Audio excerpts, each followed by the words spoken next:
Hey everyone, this is Gitanjali and welcome back to my channel. So in this video, we'll be continuing our chapter Human Geography, Nature and Scope. So this is part 2 of that chapter. So in the previous video, we have studied till nature of human geography. Now in this video, we're gonna start with our topic naturalization of humans. So without any further delay, let's get started.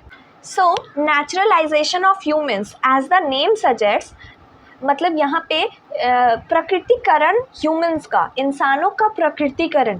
अब अगर हम इस topic को समझेंगे तो हमें पहले से, अब यहाँ पे बुक में दिया हुआ है, पहले प्रेजेंट में क्या होता है वो समझ लेंगे और उसके बाद मेन जो टॉपिक है हमारा नेचुरलाइजेशन ऑफ ह्यूमंस, तो इस पे ना एग्जाम में क्वेश्चन भी आता है, आपको डिस्क्राइब करने बोलेगा। तो ये जो नोट्स है आप अच्छे से पढ़ लेंगे तो आपको बहुत अच्छे से हेल्प करेगा अपना आंसर राइटिंग।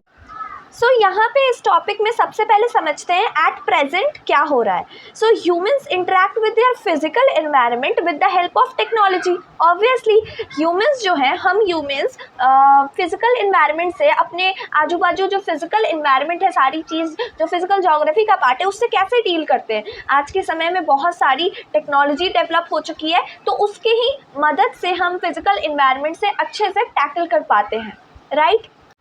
और जो अब ये टेक्नोलॉजी है, ये क्या एकदम से डेवलप होने लग गया? जब ह्यूमंस अर्थ पे आए थे तभी से टेक्नोलॉजी को डेवलप करना इन्होंने सीख लिया था? तो इसका आंसर है नहीं, बिल्कुल नहीं। आज के समय में ही टेक्नोलॉजी ज़्यादा से ज़्यादा डेवलप हो रही है। ह्यूमंस नई नई चीज़ों को तरकीब लगा के नए टेक्नोलॉजी बना रहे। पर पहले के समय में क्या होता था कि टेक्नोलॉजी उतनी नहीं थी और उन्हें इतना आइडिया भी नहीं था। तो अब हम समझेंगे कि टेक्नोलॉजी जो आज के समय में बनी है वो कैसे बनी है। और ये बिल्कुल भी ज़रूरी नहीं है कि टेक्नोलॉजी ह्यूमंस डेवलप कर रहे हैं, लेकिन इसमें जो मानने वाली, समझने वाली बात ये है कि with the help of what tools and techniques do they produce और क्रिएट।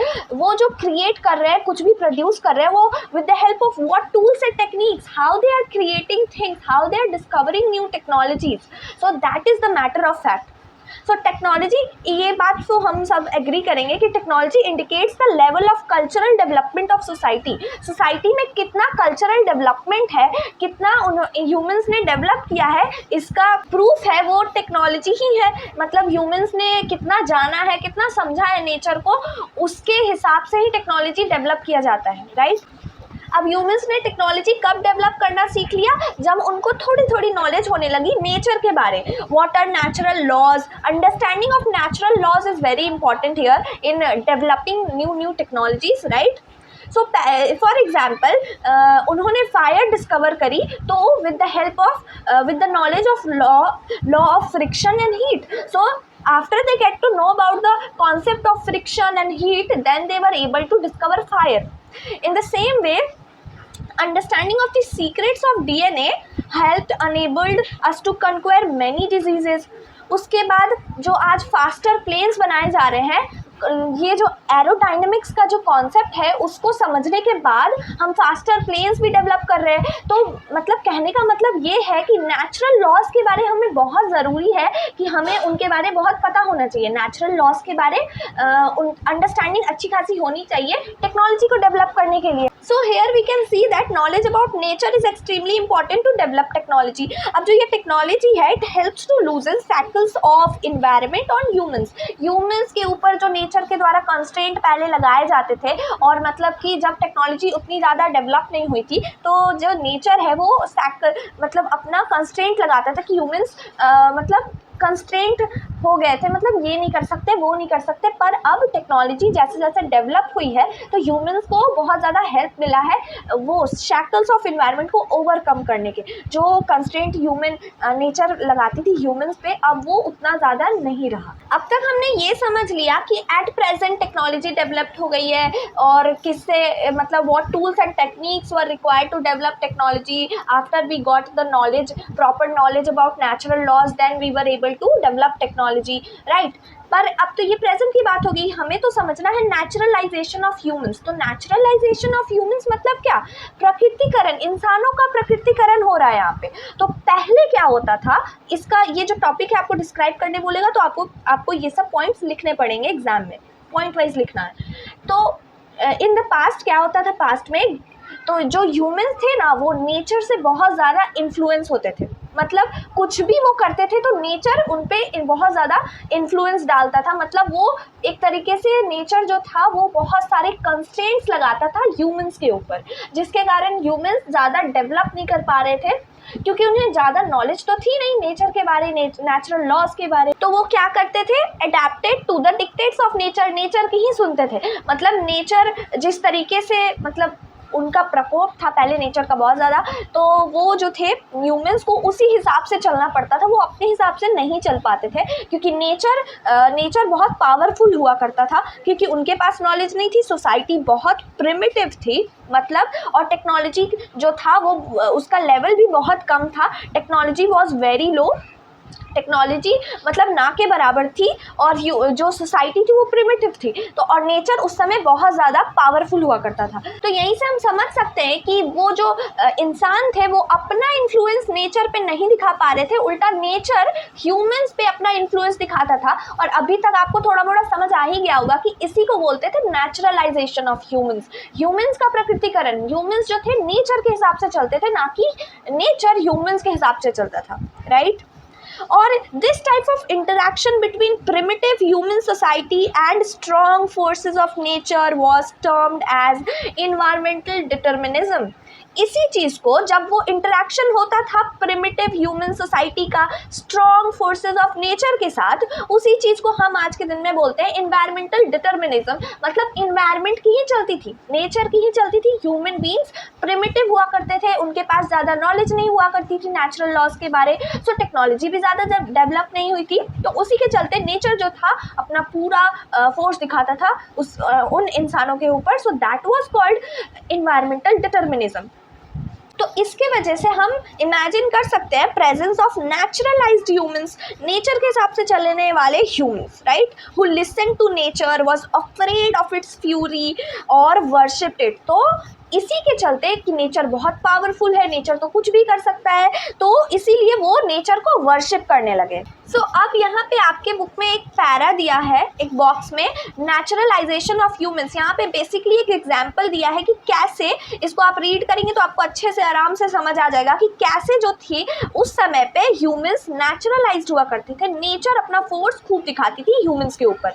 सो यहाँ पे एक बंदा की कहानी है, who lives in the wilds of Abujhmad area of central India. So ऐसे करके ये पैरा है, आप इसको रीड एक बार कीजिएगा, आपको आराम से समझ आ जाएगा।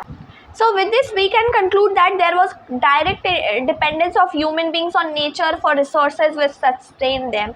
मतलब जो भी there was a direct dependence, human beings जो थे वो डायरेक्टली डिपेंडेंट थे नेचर पे अपने रिसोर्सेज के लिए, जो मतलब जैसे छोटी मोटी चीज़ों के लिए, जैसे खाने के लिए और शेल्टर कोई ढूंढ लिया रहने के लिए, तो वो पूरा डायरेक्टली डिपेंडेंट थे नेचर पे उस समय के लोग। सो that is very clear that humans at that time were naturalized and the physical environment for such societies becomes the mother nature। so उसके चलते, डायरेक्ट डिपेंडेंस के चलते, जो वैसी सोसाइटी थी, जैसी प्रिमिटिव सोसाइटी थी, उनके लिए वो जो नेचर थी वो मदर नेचर बन गई, उनको वो वर्शिप करते थे। सो this is all about the topic naturalisation of humans. Now with the passage of time people begin to understand their environment and the forces of nature।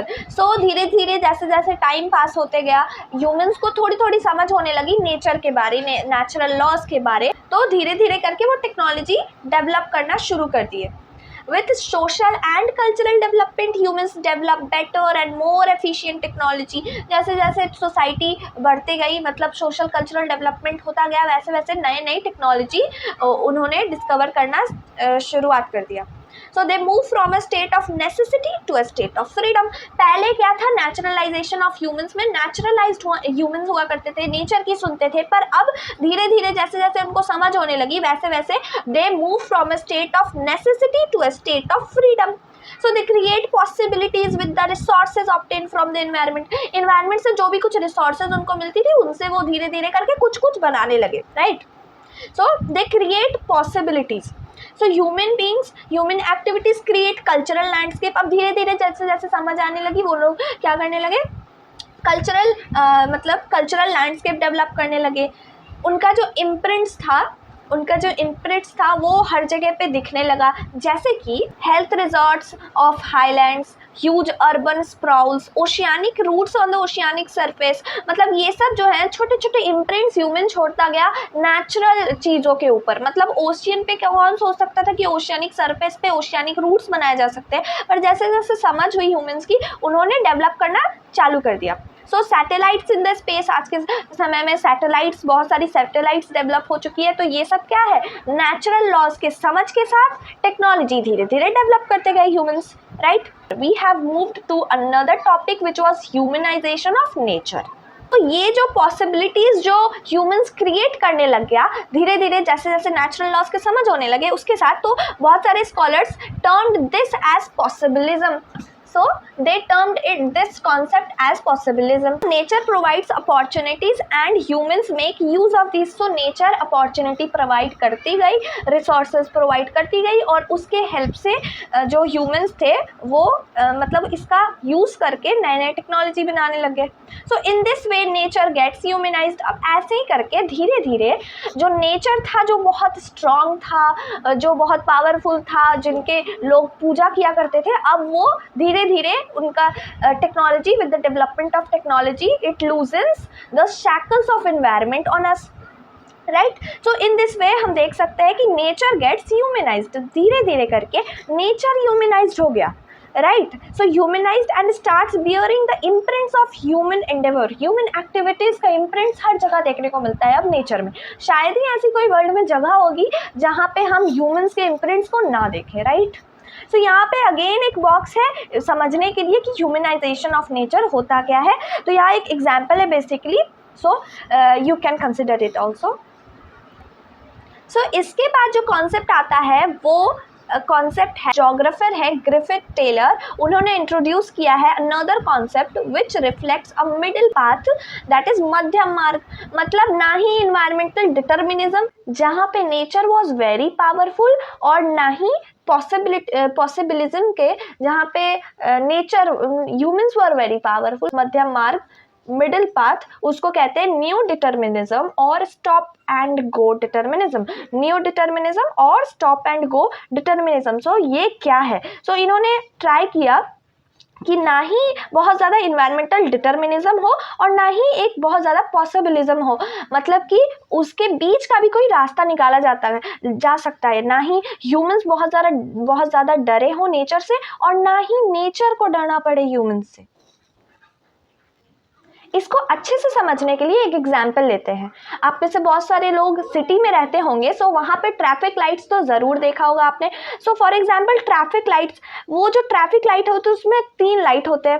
Red light जो कि signal देता है स्टॉप का, फिर amber light जो to get set, green light which indicates to go, right. Here amber light provides the gap between stop and go to get set. So likewise this concept shows that neither is there a situation of absolute necessity which is environmental determinism, nor is there a condition of absolute freedom that is possibilism. उसके बीच का एक रास्ता हो जिसको new determinism और stop and go determinism कहते हैं। So simple जो एक कॉन्सेप्ट है, इसका निचोड़ जब हम निकालेंगे तो इसका मतलब यही होता है कि it means that humans can conquer nature by obeying it.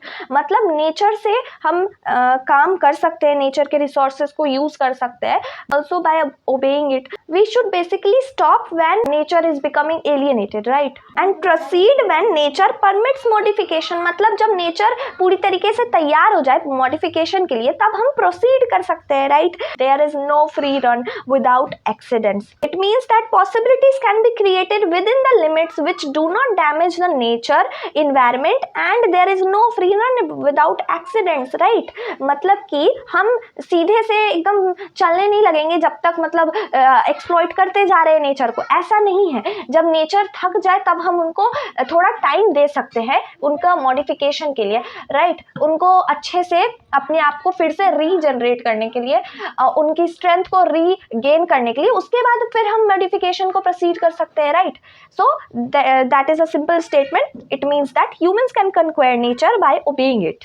और इसके बहुत सारे एग्जाम्पल है, जैसे हम एकदम नॉन स्टॉप जो नेचर को एक्सप्लॉइट करते जाते हैं, उसके चलते क्या होता है, for example global warming, ozone layer depletion, receding glaciers and degrading lands. So इसका एक बहुत अच्छा सा एग्जाम्पल है यही सब कि ग्लोबल वार्मिंग हो रहा है, non stop carbon dioxide release करते जा रहे हैं, उसके वजह से जो हार्म कॉज हो रहा है वो ग्लोबल वार्मिंग के रूप में हमें आज देखने को मिल रहा है। So this is very evident that there is no run without accidents. अगर आप चाहेंगे कि सीधे सीधे करते जाए, नेचर को टाइम ही ना दे अपने स्ट्रेंथ को रिगेन करने के लिए, तो उससे क्या होगा, नेचर एक्सप्लॉइट होते जाएगा और इन टर्न हम लोग को फिर एक्सप्लॉइट करेगा। Humans will get affected by this. So it also conceptually attempts to bring a balance, nullifying the either or dichotomy. जो either और dichotomy थी उसको भी ये nullify कर देता है, right? So now moving on to our next topic, which is human geography through the corridors of time. Now we are going to start our new topic, which is human geography through the corridors of time. So ये जो topic है, ये जो heading है, इसको समझ लेंगे तो हमें अच्छे से clarity हो जाएगा कि इस topic के अंदर हम पढ़ने क्या वाले हैं। सो ह्यूमन जोग्राफी, आपको तो पता ही है कि ह्यूमन जोग्राफी में क्या पढ़ते हैं, inter relationship between the human society and the physical और नेचुरल इन्वायरमेंट, राइट। सो ये जो ह्यूमन जोग्राफी है ये ना बहुत सारे टाइम फेजेस से गुजर के आज जो ये एक नया डिसिप्लिन का रूप, ये जो इंटरेक्शन है between human beings and physical environment, ये बहुत पहले से ही चलते आया। जब ह्यूमंस जो थे वो अर्थ के सरफेस पे आए थे तभी से ये इंटरेक्शन ऑफ कोर्स चालू हो गया होगा, स्टार्ट हो गया होगा, राइट। सो इसका मतलब बेसिकली ये है कि ह्यूमन जोग्राफी इंटरेक्शन तो बहुत दिन पहले से ही स्टार्ट हो गया था, मतलब जब ह्यूमंस अर्थ के सरफेस पे आए थे तभी से इंटरेक्शन स्टार्ट हो गया होगा।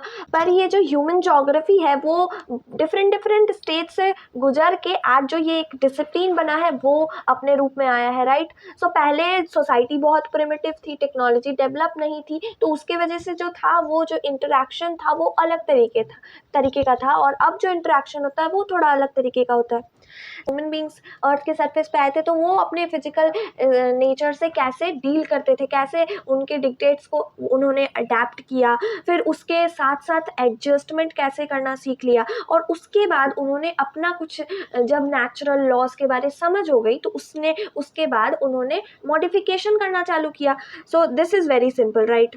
सो thus if we imagine the beginning of human geography, मतलब ह्यूमन जोग्राफी की शुरुआत को जब हम देखेंगे तो इससे समझ आता है कि ये स्टार्ट कैसे हुआ, with the interaction of environment and human beings. तो ह्यूमन बींग्स जब अर्थ पे आए थे तो ऑफकोर्स इंटरेक्शन दोनों के बीच हुआ होगा, तभी से ह्यूमन जोग्राफी स्टार्ट हो गई। मतलब human geography as a discipline जो आज हम पढ़ रहे हैं वो वहाँ पे इंटरेक्शन से ही बनना स्टार्ट हो गया था, इंटरेक्शन होना स्टार्ट हो गया था।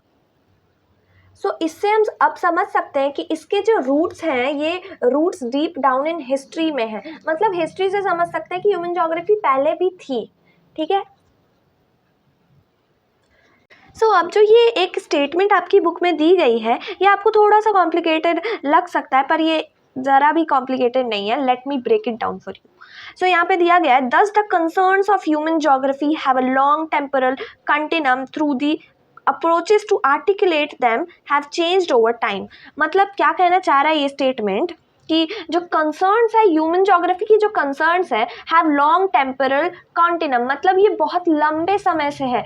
ह्यूमन ज्योग्राफी के जो डिफरेंट एस्पेक्ट है ये बहुत समय से, बहुत हिस्ट्री से ही हम समझें अगर तो वहीं से स्टार्ट है। इंटरेक्शन जो ह्यूमन बींग्स और फिजिकल इन्वायरमेंट के बीच है वो चालू है, और जो कि ह्यूमन ज्योग्राफी है, राइट। सो लेकिन ये तो लॉन्ग टेम्पोरल कॉन्टिन्यूम का मतलब वही है कि बहुत लंबे समय से चलते आ रहा है। The approaches to articulate them have changed over time, मतलब लेकिन ना ये जो पहले पढ़ते थे जैसे होता था इंटरेक्शन वैसे नहीं रहा, अब अप्रोच थोड़ी सी बदल गई है। Approaches to articulate them have changed over time, समय के साथ जो अप्रोचेस है वो बदल चुकी है, right. So this shows the dynamism of the subject and dynamism shows vibrant nature of the subject। So अब ना एक स्टेटमेंट आपकी बुक में दी गई है, you might feel it is very complicated but it is not the, आपको समझ में आ जाएगा क्योंकि अब जो एक स्टेटमेंट आपकी बुक में दी गई है वो आपको पढ़ के थोड़ा अजीब लगेगा, कॉम्प्लिकेटेड लग सकता है, पर don't be confuse, let me break it down for you. So thus the concerns of human geography have a long temporal continuum through the approaches to articulate them have changed over time. ये statement का क्या मतलब है? So यहाँ लिखा है कि concerns of human geography have a long temporal continuum. Concerns of human geography के डिफरेंट एस्पेक्ट हैं, ये बहुत दिन से रहे हैं, मतलब इसका जो रूट्स है ये डीप डाउन हिस्ट्री में देख सकते हैं, टेम्परल कंटिन्यूम रहा है, मतलब पुराने समय से ही ये concerns of human geography have a long temporal continuum, मतलब जो ह्यूमन जोग्राफी के जितने भी एस्पेक्ट्स हैं, जितने भी कंसर्न्स हैं, the concerns of human geography have a long temporal continuum, मतलब कि जो ह्यूमन जोग्राफी के कंसर्न है, डिफरेंट एस्पेक्ट हैं, ये बहुत दिनों से रहे हैं, मतलब पुराने समय से ही हम देखें तो ह्यूमन जोग्राफी जो इंटरेक्शन है ह्यूमन्स और फिजिकल इन्वायरमेंट के बीच में वो चलता आया है. The approaches to articulate them have changed over time. समय के साथ साथ जो अप्रोचेज हैं उसको स्टडी करने की, ह्यूमन जोग्राफी के जो फेजेज है वो बदलते गए. पहले प्रिमिटिव सोसाइटी हुआ करती थी, फिर धीरे धीरे ह्यूमन्स को समझ आने लगा लॉज ऑफ नेचर, अंडरस्टैंड मतलब उनको अंडरस्टैंडिंग हो गई अच्छी खासी, तो वो धीरे धीरे डेवलप करने लगे. सो वही है कि अप्रोचेज जो है ह्यूमन जोग्राफी के वो बदलते गए टाइम के साथ, और पहले टेम्पोरल कंटिन्यूम का यही है मतलब है कि पहले के समय से ही चलते आया है, डिफरेंट एस्पेक्ट्स वहीं से देखते आ रहे हैं. पुराने समय से अगर हम समझेंगे तो ह्यूमन जोग्राफी पुराने समय से भी है, right. So this dynamism in approaches and thrust, ये जो समय के साथ अप्रोचेज बदलती गई इसको पढ़ने की, इसको समझने की, वो जो है एक चीज़ शो करता है, डिसिप्लिन है ये जो सब्जेक्ट है ह्यूमन जोग्राफी, ये कितना वाइब्रेंट है, कितने एस्पेक्ट्स में हम इसको पढ़ सकते हैं. जैसे कि earlier there was little interaction between societies and the knowledge about each other was limited.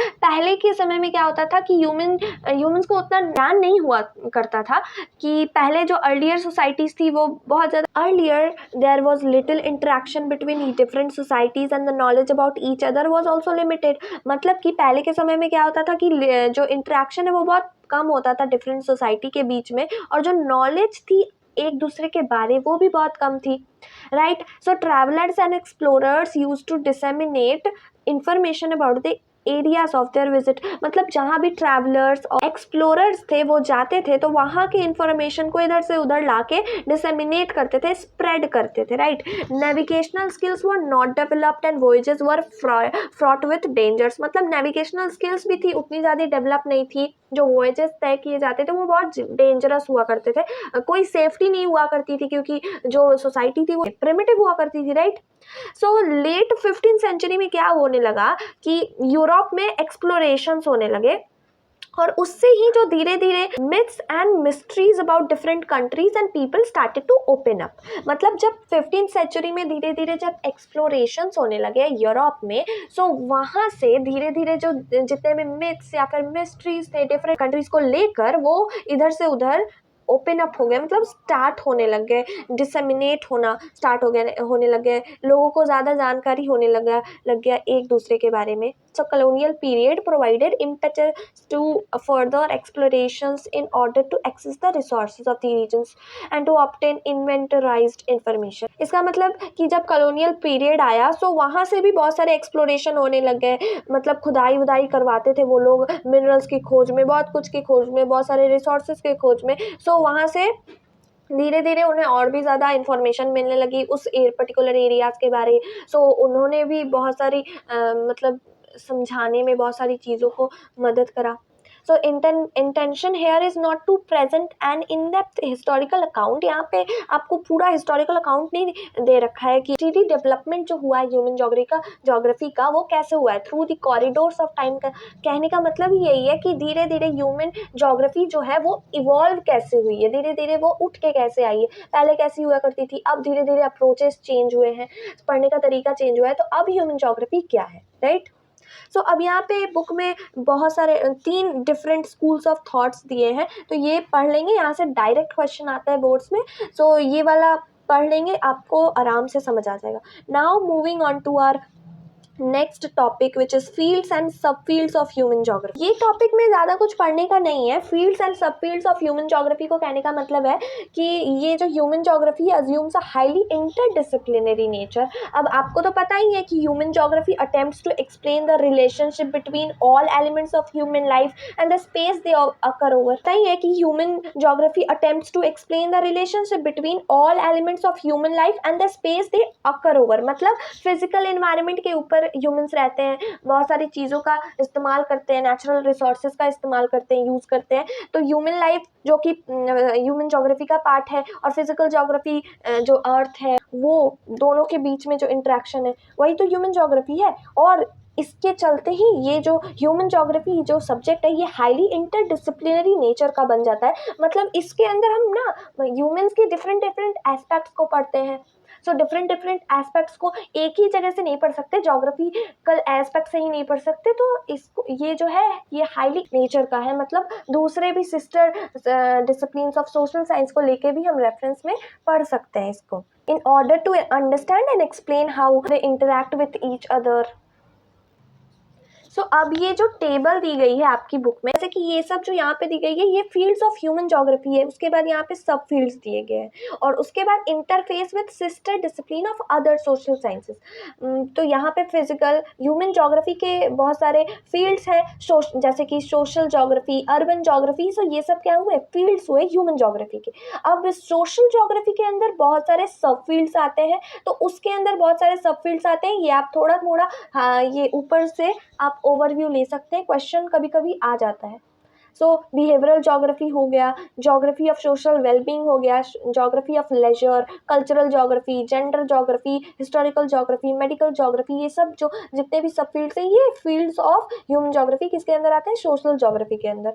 वैसे ही ये सिस्टर अदर सोशल साइंसेस के जो डिसिप्लिन है उससे कैसे रिलेटेड है। बिहेवियरल जोग्राफी को साइकोलॉजी में पढ़ते हैं, ऐसे करके यहाँ पे दी गए हैं, तो आप ये सबको पढ़ सकते हैं। बहुत helpful है ये box, right? So with this we come to an end of this chapter. I hope you liked it. If you did, don't forget to subscribe to my channel.